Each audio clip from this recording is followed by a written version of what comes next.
Hi, hello everybody. I'm Prof. Bani and welcome sa ating online classroom tutorial. Ang today's topic, pag-usapan natin ulit yung C++ programming. So medyo maraming naguguluhan dito, lalong-lalo na yung mga estudyante na nagpo-program tayo, hindi natin alam kung ano ba yung ibig sabihin ng hashtag include IOStream, ano yung using namespace std, pwede bang gumamit ng ganon or hindi na, at paano mangyari kapag wala tayong semicolon.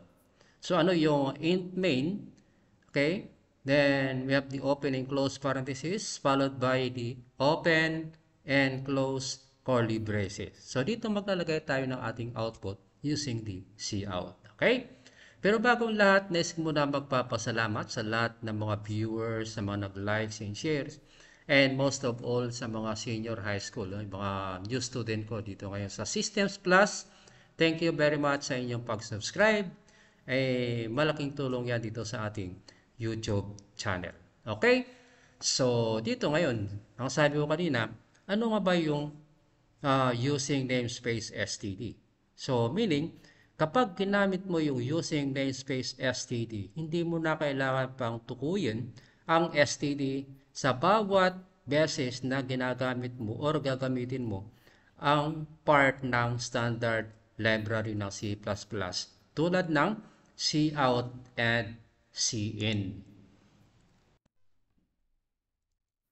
Okay, so ngayon, gagawa tayo ng set of example, no? Na gagamit tayong using namespace std while the other one ay hindi na, no?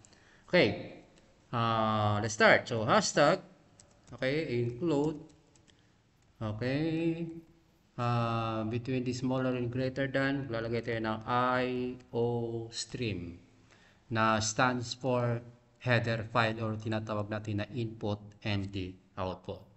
Ngayon dito, no, gagamit tayo ngayon ng using name space std followed by the semicolon. So, tandaan natin guys, in C++ programming, simpleng semicolon lang kapag nawala ito, magkakaroon tayo ng error. So, at para saan ba yung semicolon na yan?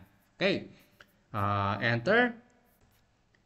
In main. Kahit mismo in main tayo, no, meron siyang pagkahulugan yan. No? Dapat alam natin kung ano yung mga functions yan.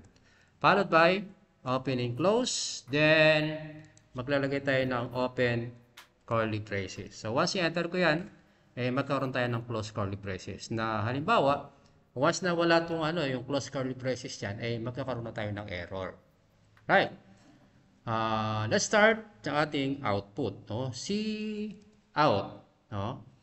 And double, smaller than, then double quote. Doon sa loob na yan, yung gusto nating ay magiging output. Okay? So, halimbawa, this time, hello, SPCC, Senior High School, grade 11,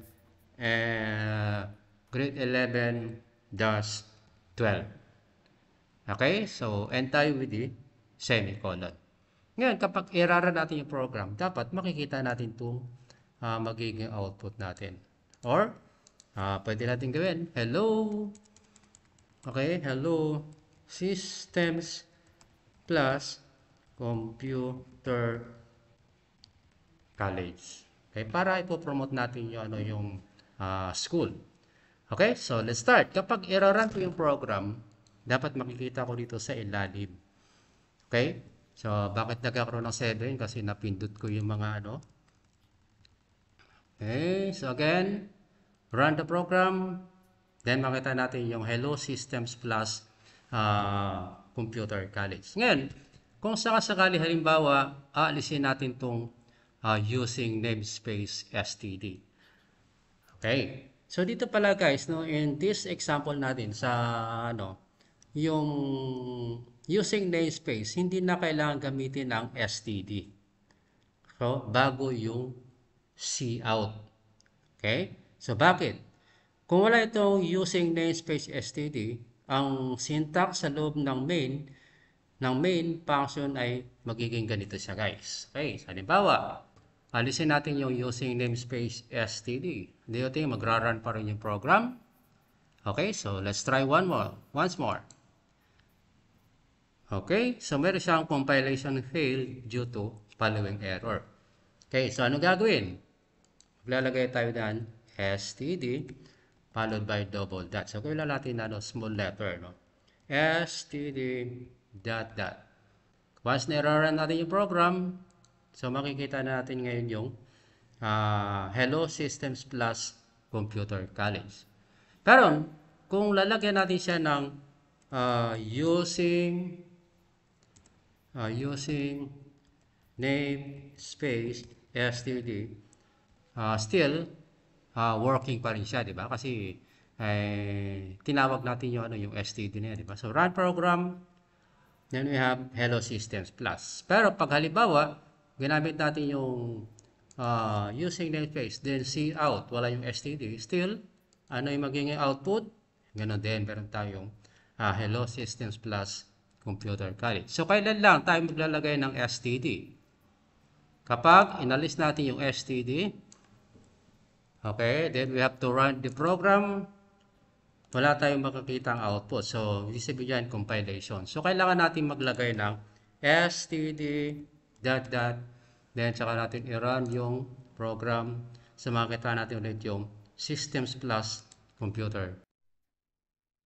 Okay, so that's all guys, and thank you for watching sa ating part 1 ng ating recap dito sa C++ online tutorial, no? So the next lesson natin, i-discuss natin yung ano naman yung include IO stream, ano yung cout, ano yung cin, okay, ano nga ba kung halimbawa wala tayong semicolon, and ano nga yung mga return 0, tsaka yung mga tinatawag natin ng mga attribute. Okay, so that's all, thank you, and see you on my next tutorials. Okay, so bye bye.